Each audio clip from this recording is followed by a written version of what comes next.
ان الحسنات یذهبن السیئات. نص صریح قرآن هست. آگاه باشید و بدانید که نیکی ها بدی ها را پاک می کند. و اتبع السیئة الحسنة تمحها. در پی بدی نیکی بیاور که این سبب پاک شدن بدی میشه. هر روز یک صفحه قرآن میخواندی، امروز خطایی از تو سر زده، برو دو صفحه بخوان. هر روز به یک انسان محتاج کمک میکردی، امروز خطایی از تو سر زده، به 2 نفر کمک بکن. و این چنین ره سعادت را به روی خود باز بگذار.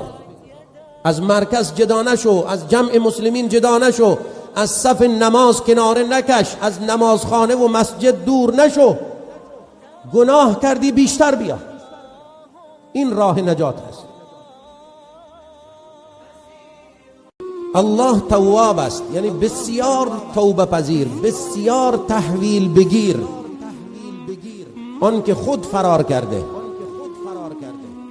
الله که از ما جدا نمیشه، الله که قهر نمیکنه، الله مخلوقات خودش رو دوست دارد، چه برسد به انسان که ولقد کرمنا بنی آدم.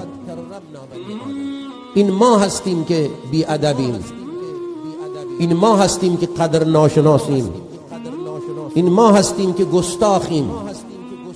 و ما قدر الله حق قدره. شما قدر الله را آنطور که حق قدرش بود ندانستید. زمین در قبضه الله است روز قیامت و آسمان پیچیده شده در ید قدرت الله است روز قیامت.